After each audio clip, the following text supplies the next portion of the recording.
সুতরাং গুরুদেবের কাছে যেতে হবে। গুরুদেব আমাকে জানিয়ে দেবে যে কিভাবে ভজন করতে হবে, নিত্য বস্তু কিভাবে ধারণ করতে হবে। এবার কাম প্রেম সম্পর্কে জানলাম। এবার জানবো যে আমার এই বিশ্বের মধ্যে থেকে আমি কিভাবে গোবিন্দকে স্মরণ করব। এই বিশ্ব হচ্ছে গুণময়, ক্রিয়াযুক্ত, ভাবময়, বিকারযুক্ত, আর আমার ভগবান ক্রিয়াহীন, গুণাতীত, তিনি অসীম রূপের অধিকারী। তাহলে বিশ্বে থেকে আমি সেই পরম ব্রহ্মের খোঁজটা পাবো কিভাবে? ভগবান বললেন যে তুমি গীতা পড়ো। এখন ভক্ত জিজ্ঞাসা করলেন যে আমি ভাগবত নিয়ে বসেছি, কেন আমি গীতা পড়বো? প্রশ্ন আসতে পারে না? গীতার 18টি অধ্যায়ের সবার শেষে যোগ শব্দটি লেখা আছে, অর্থাৎ তুমি বিষাদ যুগে আসছো, বিষাদটাকে ভগবানের সাথে যোগ করে দাও।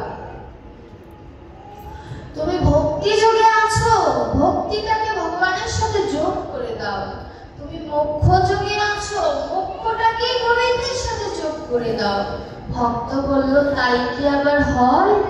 বিষাদের সাথে কখনো গোবিন্দের সাথে যোগ করা যায়? কলিহত জীবের জন্য অভিনব তত্ত্ব দিলেন ভগবান যে কলির জীবের ক্ষমতা নাই পুত্র কণ্ঠে আমাকে ডেকে আনবে।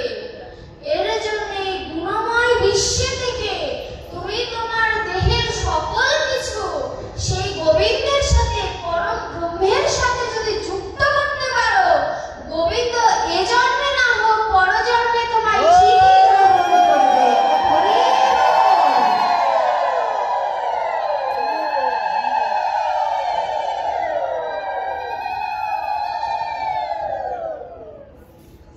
এখন বলতে পারি যে ভগবান আশ্বাস দিয়েছে, কিন্তু আমি তো ঘূর্ণিপাকের মতো ঘুরছি, আমার গতিটা হবে।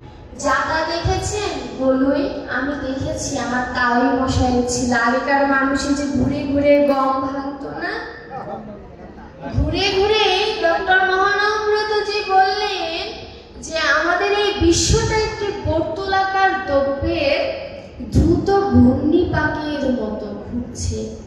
ঘুরতে এখন আপনি যদি তার মধ্যে গম দেন, গমগুলো কিন্তু কি একদম ভেঙে যাবে, তাই না? কিন্তু এই জাতার সাথে কয়েকটা গম লেগে থাকে, সেই গম কিন্তু ভাঙে না। ওই বর্তুলাকার সেই জাতা জিজ্ঞাসা করছে যে গম তুমি ভাঙলে না কেন? তখন সেই গম উত্তর দিল, ভাব দৃষ্টিতে দেখুন, চোখটা বন্ধ করে সেই গম উত্তর দিল যে এই বর্তুলাকার যন্ত্র যখন ঘুরছিল তখন আমি ধীরে ধীরে সেই দণ্ডের কাছে, এর জন্য আমি আর ভাঙিনি। জীব